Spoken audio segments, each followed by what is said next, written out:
but the Kogi State Police Command has arrested one suspect following a fresh attack on the family home of suspended Kogi Central Senator Natasha Akpoti-Uduaghan. The suspect, identified as Jose Suberu, was apprehended on Tuesday at the scene of the attack in Ihima Okehi local government area. Now, according to a police spokesperson, SP William Aya, the man confessed to participating in the assault on Senator Natasha's family home, and a statement from the senator's media office on Wednesday alleged that he is a ritualist and a native of the community, and he has ties, apparently, to Natasha's political opponents. Now, he was armed with a cutlass and charms, and he was nearly lynched by locals before being rescued and detained by police. We know Natasha is Kogi's sweetheart. The assailants reportedly vandalized several of her home windows during the attack, and this is the second time that such an incident targeting Akpoti-Uduaghan's family home is happening. No arrests were made at the first time in April. This is very, very scary. When Senator Natasha was first suspended, one of the major concerns that she raised was that her security personnel were being taken away, and she said that this made her vulnerable to attacks from her political opponents. It left her open. Unfortunately, what she feared has come to pass. Something needs to be done about this. Whatever's going on in the courts or whatever should not affect her safety. Concerning the matter of Natasha, Senator Natasha Akpoti-Uduaghan, I hope that they get to the root of the matter before this is. Absolutely. The politics of this matter is taking too far because we are already counting down to 2027. So let it be nipped in the bud so we can all move on. And also to the Natasha story, Senator Natasha, I just want there to be peace with that woman because it's always from one thing to another, one thing to another. We just want peace and tranquility, with her. I couldn't agree less with you, Rhea, on peace with Senator Natasha.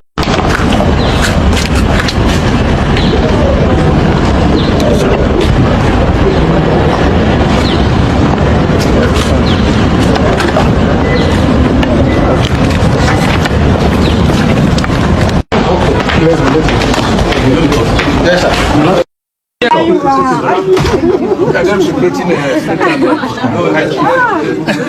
Who is this?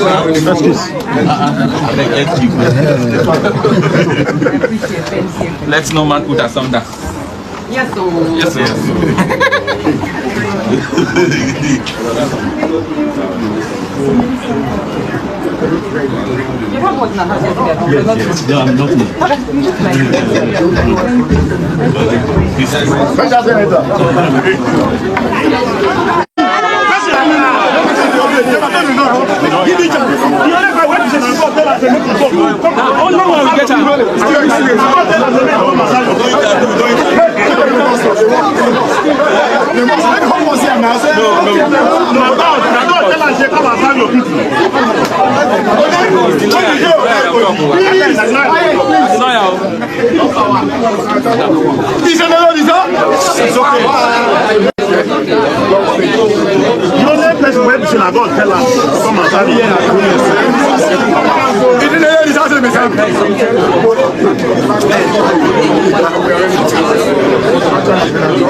Today, the 19th of June 2025, suspended Senator Natasha Akpoti-Uduaghan appeared before the Federal Capital Territory High Court in Matama, Abuja, to face a defamation charge, CR 297/25 brought by the federal government via the Director of Public Prosecutions, Mohammed Abubakar. She arrived around 10:30 a.m. for her 11 a.m. arraignment and pleaded not guilty to all three counts. Bail was granted at 50 million, plus one reputable Abuja-based surety, as per Sections 36 of the 1999 Constitution and Sections 163-165 of the Administration of Criminal Justice Act 2015. Her trial was adjourned to the 23rd of September 2025. Genesis of the issue: March-April 2025.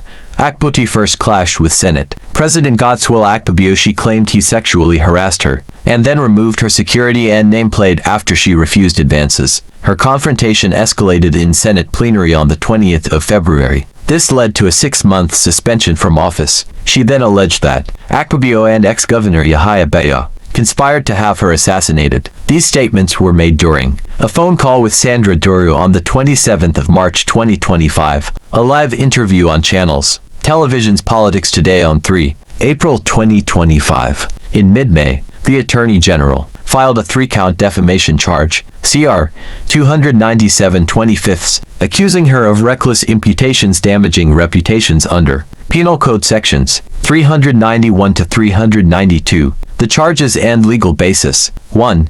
Count 1 live TV broadcast. The 3rd of April 2025. Falsely asserting Akpoti and Beya plotted to assassinate her outside Abuja, disguised as local unrest, alleged with knowledge of reputational harm. 2. Count the same broadcast, repeating the conspiracy narrative with harm intent toward Yahaya Beya. 3. Count 3 the 27th of March 2025. Phone call claiming a murder. Victim's organs were taken for Akpotio's wife, again intending reputational injury. These offenses are defamation under the Criminal Code Penal Code Cap. 89. Punishable by up to 2 years in prison under sections 391 to 392. Court proceedings today, the 19th of June 2025. Arraignment before Justice Chizoba Orji. Senator pleaded not guilty to all counts. FG's counsel sought her remand, citing flight risk and delays in service. Defense, led by Professor Rolando Tarusan, argued the charges are bailable and non-indictable. Bail granted at 50 million plus one surety. Abuja resident with landed property. Trial date set, the 23rd of September 2025. Key witnesses: Senate President Godswill Akpoti, nominal complainant. Ex-Governor Yahaya Beya, nominal complainant. Investigating officers: Maya Elia and Abdul Hafiz Garba. Others: Senator Asukwo Ekpenyong, Sandra Duru. All listed in CR 297 25ths. Legal backing and implications. Constitutional foundation. Presumption of innocence Sec 36. And defendants' rights. Defamation law. Penal Code sections 391 to 392 require proving false defamatory imputations made knowingly or recklessly. Bail criteria: flight risk, charge severity. FG argued risk. Court weighed right to liberty, granted bail. Upcoming trial incept.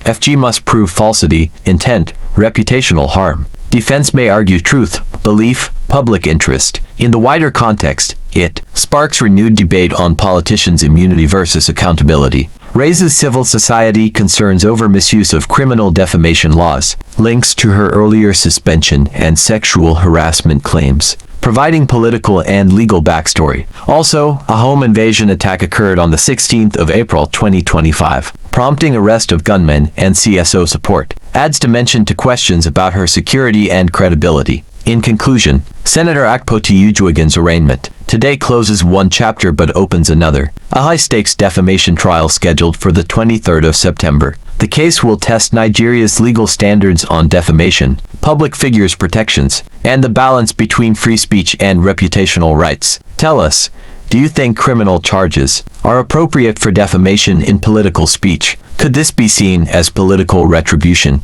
or a legitimate defense of reputation? Stay connected. We'll cover the September trial live and invite legal experts for deeper analysis. Don't forget to like, subscribe, and hit notification to follow updates all the way through the courtroom drama.